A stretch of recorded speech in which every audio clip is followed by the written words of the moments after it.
partners, in the context of our investment proposal in Dripl, I have the pleasure to interview Colin Deblonde, CEO and one of the co-founders of Dripl. Welcome, Colin. How are you today? I'm doing great. Thanks, Francois. Xavier. Okay, wonderful. Thank you for being with us and looking forward to hear a bit more about Dripl so that our partners can understand who and what is Dripl, who is behind Dripl, what is Dripl. So first, let's get started. Can you tell a bit more about your academic and potentially professional background, and obviously the motivation for launching Dripl? Yes, very happy to do so.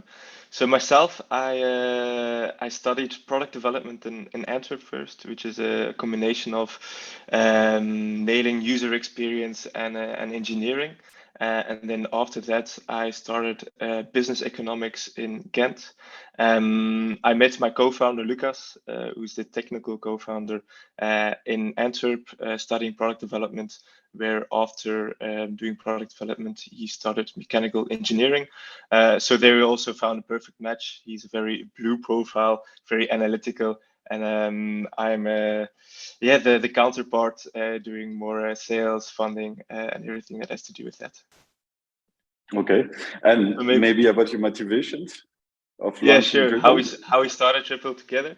So Lucas and I, we're already pretty eco-minded, and we were looking for a problem to approach. Where one day we were standing at this old vending machine, and we had a drinking bottle in our hand, a reusable drinking bottle, and we said to each other, like, how ridiculous is it that you can refill your bottle with water, but from the moment you want something refreshing, something tasty, it's always out of single-use plastics. It's always out of the plastic bottle or the can.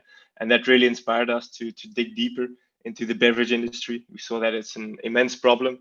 And then we started prototyping in the garage. We checked all the boxes of a classic startup story. And then 2 years later, we're here. Okay, great, amazing. And can you tell us a bit more? What are the problems that you solve for your customers? Who are your customers, and what added value you bring to them? Yeah, for sure. So at Dripl, we're tackling a sustainability issue. We're tackling the problem that sodas are still packaged in single-use packaging. There's a lot of water transport accompanied with that, and then finally that there's also still a health problem, that the most sodas are still sugary sodas or filled with all sorts of chemical products. So we decided to focus on office spaces. The target group today is office spaces, where we find that the companies really aspire to provide a sustainable and high quality premium office environment, focusing both on sustainability and on health.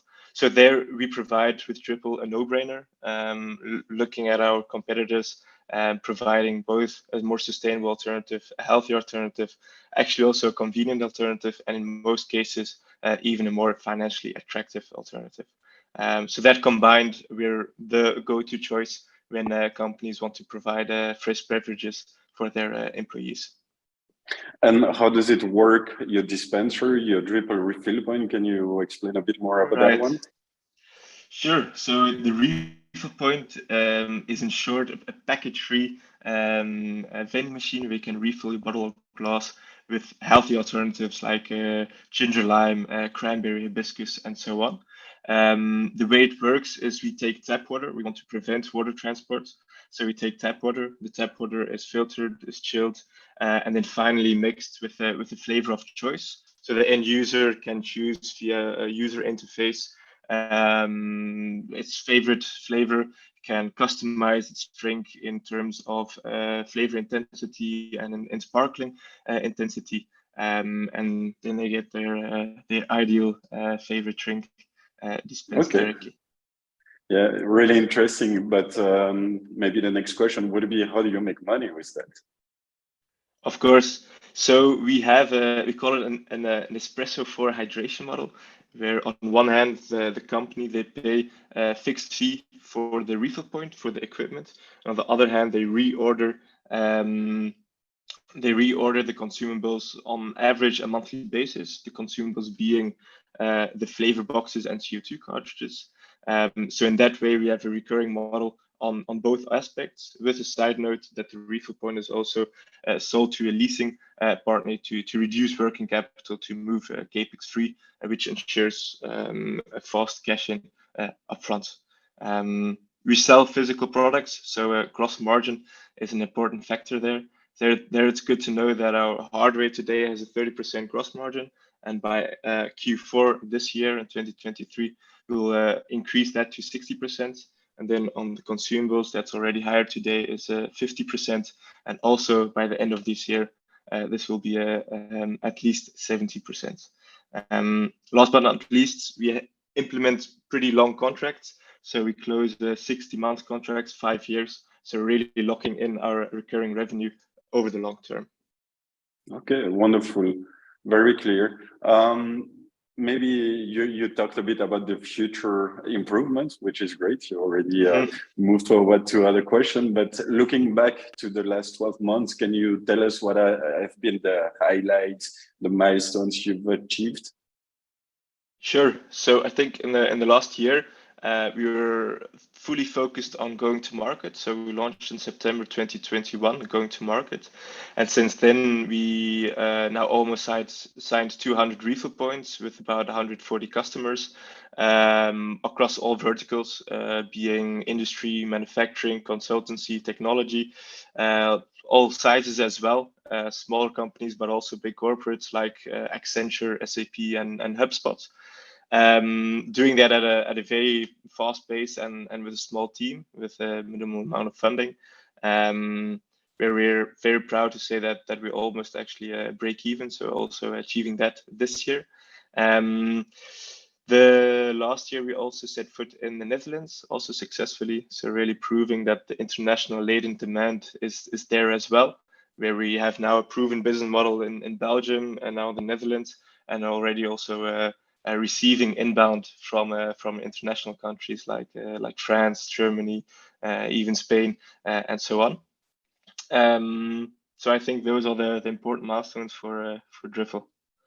Very clear. Thank you for this. Talking about your fundraising, what is the total amount of capital that you're looking for in this financing round, and how do you plan to allocate this capital? Right.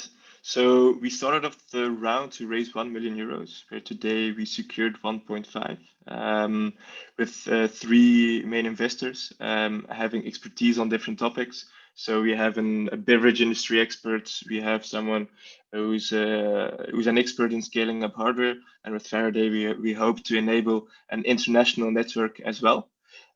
So that's how the funding round is built up today. With this funding, we're planning to have 1,000 refill points in the field by 2025, indicating a 6.6 million annual revenue. And at that point, we're also growing break even. We're generating cash from our operations. To do this, we have a pretty proven business model. We have a finished product. So now really focusing on scaling. We really want to scale internationally. We have very interesting markets where we, as I already said, receive inbound from both from direct customers, but also from potential resellers like Sodexo, like Compass Group, and so on. So we'll be focusing on sales and marketing, primarily focusing on increasing the headcount. We have an acquisition model where it's proven that if you put more fuel in, there comes more money out.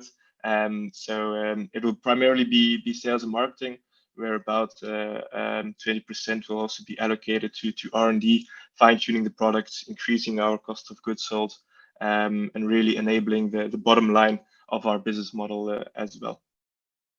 I think you said to decrease the cost of goods sold, right? To decrease, yes, of course. Yeah, increase the margin. Increase gross margins and decrease. All right.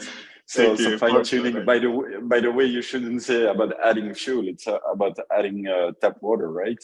To the that's right. Okay, very clear. Maybe a last one. You know how Faraday is working with our dear club members. To your understanding, what do you think makes this opportunity attractive to our members? Yeah, I think There may be 3 points. The first of the three is the market that we're in. So we're in a mega trend of sustainability, where we see that our customers, that they really inspire to be or aspire to be to have a sustainable office space, and there's a strong bottom up push. But the inverse is true as well, where the regulations are changing. So we see that on European level, that they're really pushing to eliminate single-use packaging. And in some countries that they're already pioneering. In the Netherlands, for example, they're banning single-use plastics at office spaces from 2024. So really indicating that Dripl fits in this future of single-use free. Next to that, we also see that we have a proven business model with proven latent demand. So it's only a question of putting more input in to get the output. And finally, I think from an investor's perspective, it's also very important to know what the end game is. In our case, we have a very concrete exit potential as well. We already received some offers from competitors at very interesting revenue multiples. So they're a very interesting business case, and also a pretty proven business case for all stakeholders, in fact. But those offers were a bit too soon to be accepted. So that's not something Of course, that you want. of course, we want to scale up internationally. We want to make Dripl a global brand before doing so, and we still keep all options open before looking at that options. But it does indicate what the potential is. Yeah, for Dripl, I think.